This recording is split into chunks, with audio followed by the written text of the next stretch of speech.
Welcome to the program. I'm Jeff Schechtman. Last week, upon the death of Fox News founder Roger Ailes, tens of thousands of words were written about the impact that Ailes and Fox had on our politics. Much of it talked about giving voice to a particular kind of conservatism, to understanding the resentment and anger in the country, and to mining that populism that has now emerged full-blown. Journalists, pundits, professors, and consultants all chimed in. The problem is that very little of it is true. Sure, Ailes understood television and politics, but at core, what he did was to take the world of talk radio, a world that has been evolving since Father Coughlin and Aimee Semple McPherson in the 1920s, and given a whole new life for a whole host of reasons in the 70s and 80s, and combined it with a bit of blondification and transferred it to television. To put it bluntly, he simply exploited the rise and power of conservative talk radio. The Economist said recently during the political campaign that to understand politics today, get in a car, turn on the radio, and drive. Talk radio is far more than the viewers that watch even the top-rated Fox News show each night. It's the lens through which millions and millions of its listeners view the world. Guy Gigliotta, a former reporter for the Washington Post, once said of radio that perhaps no invention of modern times has delivered so much while initially promising so little. To talk about this today, I am joined by Michael Harrison. He is the founder, editor, and publisher of Talkers Magazine and Talkers.com. He is the go-to authority on talk radio, and it is my pleasure to welcome Michael Harrison to the program. Michael, thanks so much for being here. Thank you, Jeff. Thank you for that very nice introduction, and what an interesting opening to this conversation. I like that word, blondification. Is that what I thought it means? Exactly what you thought it means. The whole world is a stage. It's all show business, and well, Roger Ailes understood that, obviously. Right. You bring up a very provocative point, and I found it interesting also in your opening statement that you trace the roots of talk radio all the way back to Father Coughlin. I've been in a number of debates about that subject, and I've been on different sides of the debate because over the years I've had different feelings about that. I would prefer to trace the roots of modern talk radio to the fairness doctrine being repealed in the late 80s and the rise of people like Rush Limbaugh. I think Father Coughlin might give a bad impression on the nature of talk radio. And I gather that you see the conservative movement as being a little more ominous than maybe I do. But let's talk. But even beyond the modern era of talk radio, even before the repeal of the Fairness Doctrine and Rush Limbaugh, there was still a great deal of talk radio that was happening with people like Barry Gray and Barry Farber, Larry King in the early days. And, you know, in Los Angeles, people like Joe Pine and Mort Downey. There was a lot going on in talk radio, even before Rush and before the repeal of the Fairness Doctrine. That is true. And these were conservatives, and some of them were over the top. Some of them were combative, and some of them were sensational. And you make a very good point. It should also be pointed out, though, that back in the 60s and the 70s, there were people like Michael Jackson in Los Angeles and Jerry Williams in Boston and Long John Neville in New York. And in some cases, they had liberal points of view. And in some cases, they talked about things that weren't even political. You had Bill Balance talking about sex. There is a whole rich sub-history to talk radio that was just before what I call the modern era, and the 60s and the 70s were very rich in that regard. For crying out loud, I did a show for 10 years in Los Angeles between 1975 and 1985 on the weekends on a rock station talking issues to the much younger post-war baby boomers. And I never thought of it as being left-right politics. I thought of it as being us against the establishment. Well, it was very anti-establishment. It wasn't political. I mean, even if you look at guys that were combative, as we were talking about before, whether it was the early days of Bob Grant or people like Alan Burke, who was certainly as combative as you can get, or a lot of these guys, it wasn't political, but it still was very combative, very anti-establishment. Yeah, it was conservative social. It was more of the social side of conservatism than the wonky political side, and as a result, it was very entertaining. But without straying from your point, you make one very, very provocative point upon which we both absolutely agree, and that is Roger Ailes was not the beginning of the conservative movement as it has been portrayed in the media, as it has been reflected and carried in the media in the modern era. The talk show hosts post-fairness doctrine were the ones that really generated that message. And when Roger Ailes came along in the mid to late 90s and finally created Fox News Channel, he borrowed talent, concepts, philosophies, talking points, audience, callers, the whole style that had already been entrenched, fully developed on talk radio across America. And I find myself cringing a little bit when I would read accounts or hear accounts that Roger Ailes is the father of modern conservative talk media, because it is not true. Right. I mean, I'm reminded of that great line by Steve Allen where he said, radio is theater of the mind, television is theater of the mindless. That sounds like something Steve Allen would say. All I could do is chuckle. Yeah, it is funny. It's remarkable when you see these stories about Ailes. Fox News premiered in 96. By that point, Rush had already been on the air, and the repeal of the Fairness Doctrine had happened 10 years before.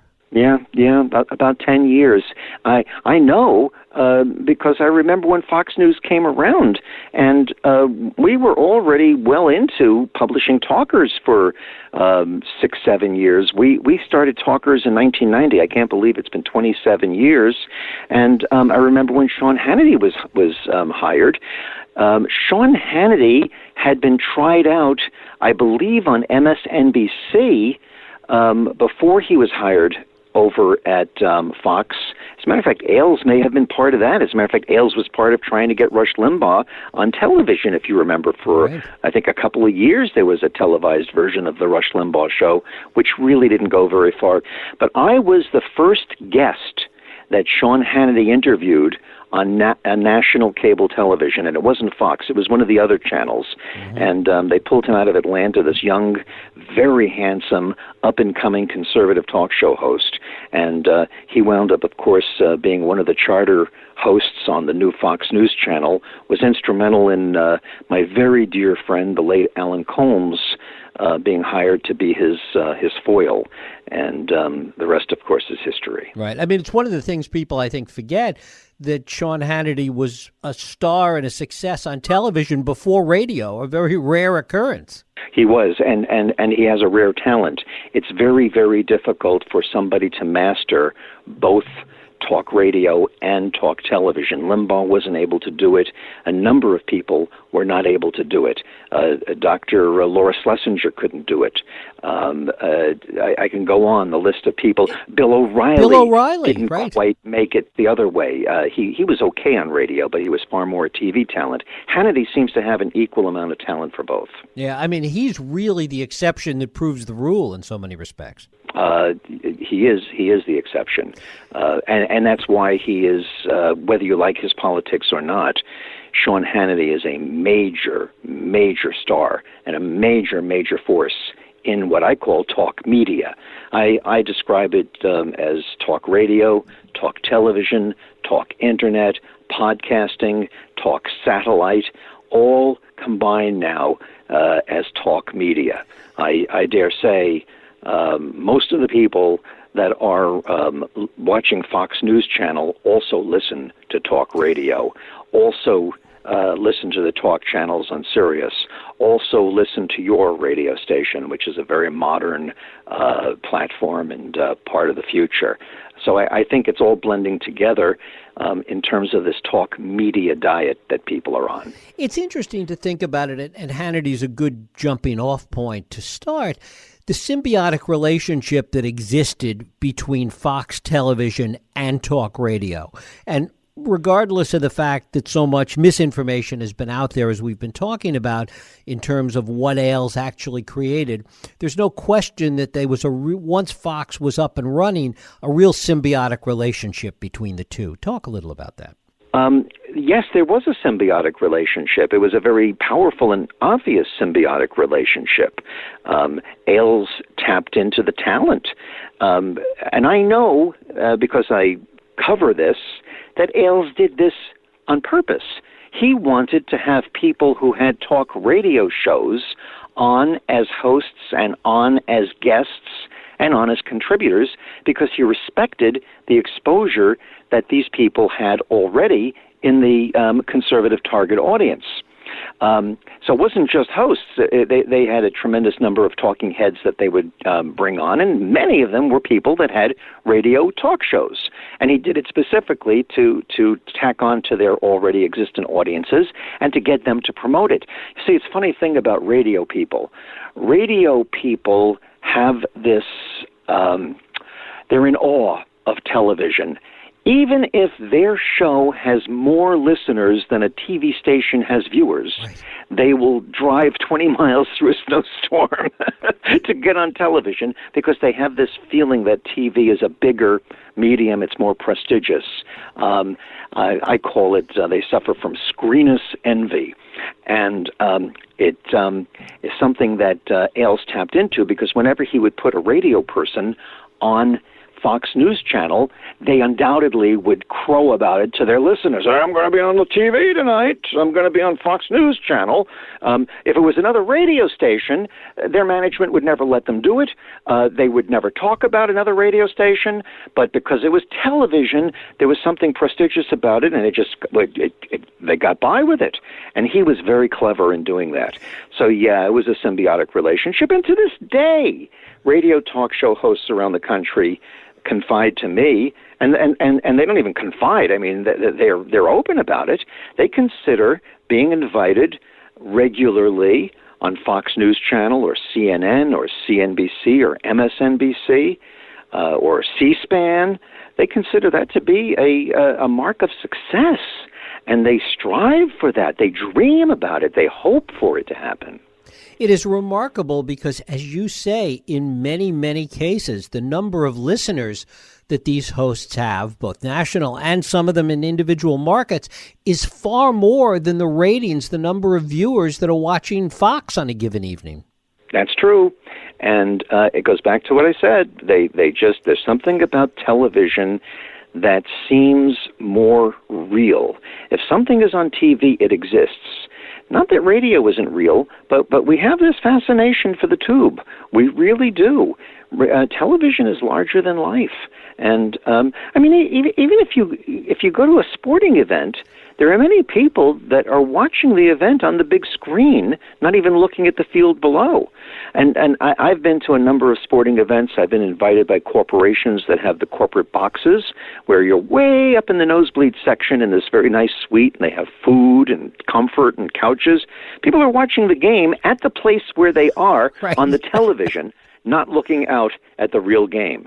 Have you noticed at how many events that happen now, a wedding or some type of a local event, you'll see most of the people there are watching it on their smartphones while video recording it, and they're actually watching it on a TV screen, not looking directly at the bride and groom coming down the aisle, but rather looking at their TV, at their smartphone. We're wired in a funny way to be fascinated by the screen. And now old-fashioned radio, which is one of the very, very few, if not the only, 20th century-based media that's operating here in the digital age of the 21st century, is screenless. It doesn't have a product for the screen. Newspapers have a product for the screen. People are reading books on the screen. People, of course, are watching all of the video from many different sources on the screen. The screen is ubiquitous to the computer. The computer is now the main means of transferring communications. Radio is audio. And radio is, as you said, theater of the mind. So it deals in a funny situation. You have people that are addicted to the screen, and you have this medium that, when it caters to the screen, like having a camera in the studio or trying to come up with some type of graphics to go along with the presentation, it can go very quickly from being fabulous radio to being cheesy television. I mean, Gore Vidal, there's a great Gore Vidal quote. It's one of my favorites where he said, 2 things you should never turn down. Don't turn down being on TV or sex. He's right.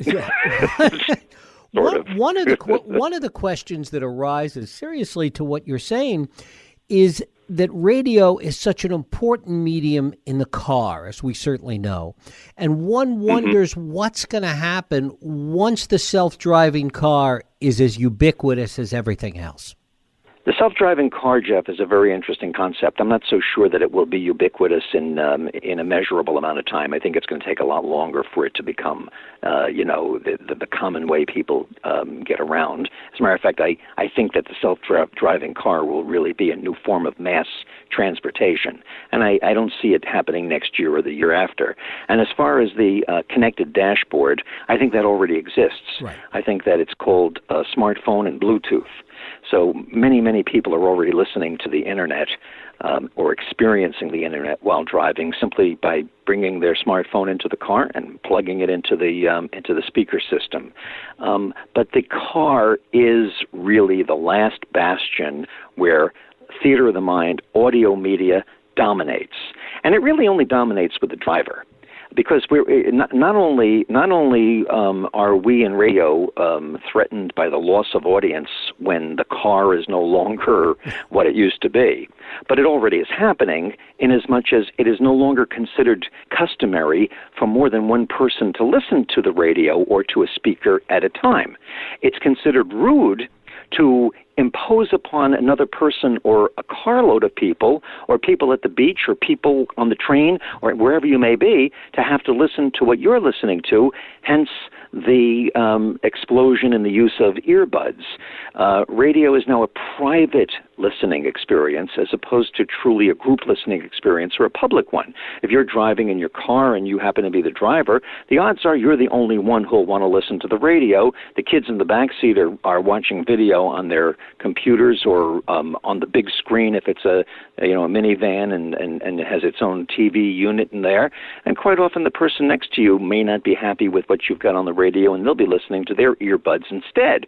So the car is no longer that custom wonderful audio listening chamber, radio listening chamber of the car. So radio faces problems with the future of the car, no matter how you slice it, self-driving car or not. And yet one of the things that's so interesting, and there have been some psychological studies on this, is that when you're listening even to radio, even to talk radio, spoken word radio, through earbuds, there's a more personal, more intimate experience.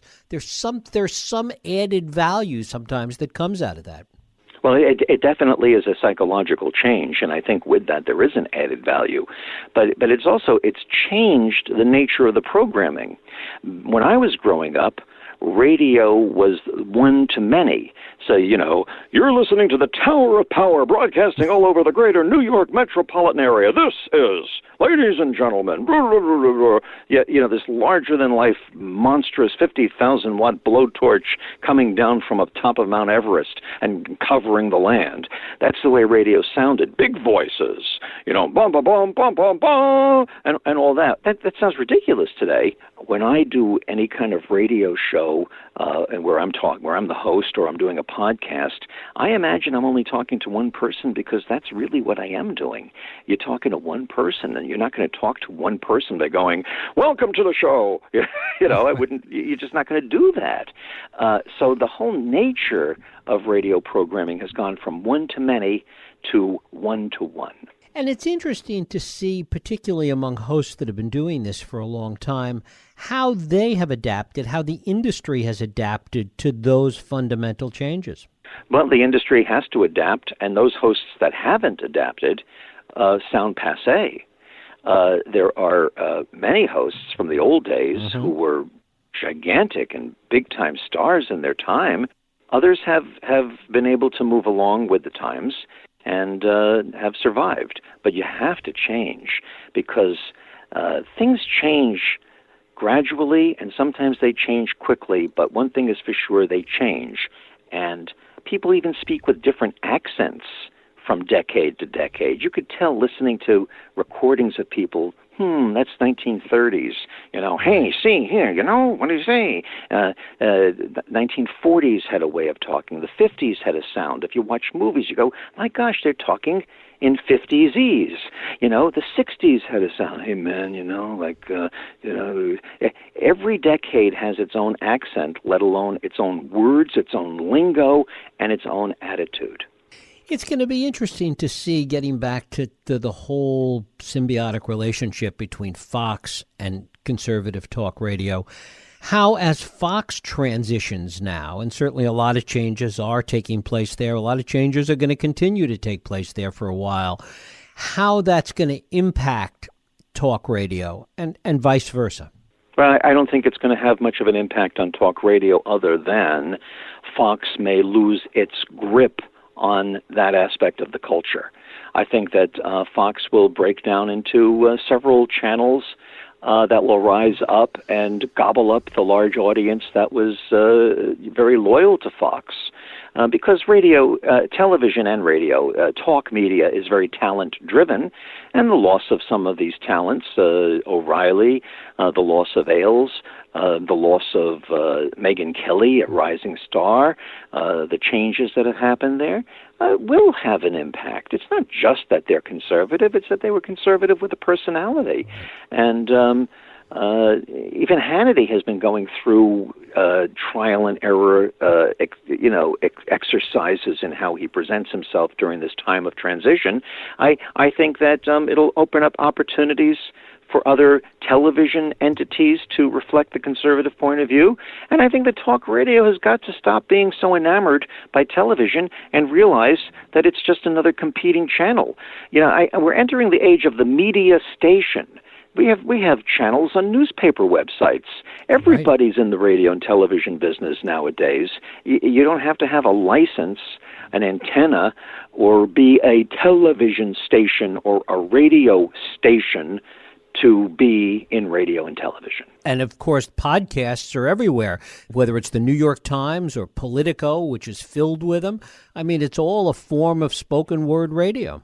Absolutely. Absolutely. And the only people that really, really have a vested interest in the future of what we call in this business the stick, meaning the old traditional transmitter attached to a antenna on a tower and licensed to be on AM or FM by the government, are people who own these stations. If you don't own these stations, there really is, unless you have a good job at one of them, there's little reason not to go beyond the stick in order to get your message out and or to create a viable form of income in the business of broadcasting. One of the things that has certainly been so interesting in all of this is the way that conservative talk radio has influenced and been influenced by the politics of our time. And it's going to be interesting to see how that reflects itself in radio, given the period of time, the political time that we're going through now, because this is a unique time. Yeah, it is, but I don't think it's just conservative. I think that anywhere there is a hunger and a need, a vacuum for galvanizing a school of thought that is not being expressed or served in the media, there's opportunity. It's not just in politics, it's in sports. It's not just in sports, it's in music. If there's a kind of music that's not getting played and then a station comes along and plays it and there's a huge audience out there that wants it, all of a sudden the ratings will go up. I remember one radio station back in the late 70s went from nowhere to an 8 share in New York City in one book because they were playing disco at the height of the disco craze. It only lasted about 6 months, but there was a hunger for that kind of music. I started my career in a big way by playing progressive album rock on FM underground stations because the AM top 40s were playing the edited versions of songs like Light My Fire. We played the unedited versions for the hippies, and we gathered huge audiences. Right now, with there being a passionate resistance movement and a galvanized coming together of many, many different disparate sections of our society in repulsion to the Trump administration, I think that there's opportunity now for progressive talk radio to suddenly be successful. There's nothing inherent about radio and politics that makes it only good for conservatives. It has to do with the nature of the times and the circumstances of the times. So I think that going forward, there'll always be a reason to have conservative media because there'll always be conservatives. But I think that right now there's great opportunity for liberal media to serve the impassioned, aroused, and concerned segment of the public that now hungers to be served by those who are talking to them about how they feel. Certainly the ratings of MSNBC of late would support exactly what you're saying. Yeah, and I was saying it before that happened. I mean, to me, it's a no-brainer. When people say liberal radio doesn't work, well, that's because that was then, but this is now. I remember when there were radio stations that wouldn't play the Beatles because why would anybody play British rock and roll when America is the place where the great rock and roll comes from? That the first time I heard the Beatles on the radio, the DJ introduced I Want to Hold Your Hand as a novelty record. A novelty record. So you cannot judge future moods and trends by the past. It sounds like those disclaimers for investment firms. Right. Past performance doesn't guarantee future, future results. You cannot stand still. You have to seek opportunity. And as I said, there'll always be There'll always be a market for conservative media. There always has been. But right now, if I were putting together a business just for the sake of that, in other words, creating a radio network or a television network or a radio show for the sake of going where there's a vacuum and where there's an audience, I would go the progressive route. Least we not forget that the biggest star in cable right now started on Air America, Rachel Maddow. Rachel Maddow is now the biggest star. They used to make fun of her. But even, just to show you the power of talk radio, everybody talks about Air America as being a failure, and yet people don't realize that Air America spawned Al Franken's political career. Right. Al Franken was an author and a fading comedian who wrote a couple of books. And then he went on Air America, and the next thing you know, he's a United States Senator. Do you think that Al Franken would not be... You think that he would have been a senator if he had not been on Air America back when Air America was out there? I don't think so. Again, we've talked about, and we're just about out of time, but we've talked about this nexus between television and radio. Also, the nexus between radio and politics, whether it's Al Franken or Mike Pence, who had a radio show after he lost a congressional election back in Indiana. Yeah, Mike Pence was a radio talk show host, and not a bad one. So yeah, there is that connection. Usually, politicians don't make good radio talk show hosts because they're too measured. They're too they don't they're not authentic. They don't reveal themselves. But there have been cases where it's worked. And Mike Pence seems to be very savvy about how to handle himself in all situations.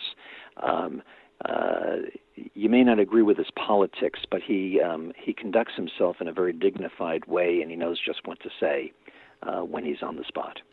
Talkers.com. Michael Harrison, I thank you so much for doing this today. Thank you, Jeff. It's a pleasure to be with you, and keep up the good work on a really great platform you're developing there. Thank you.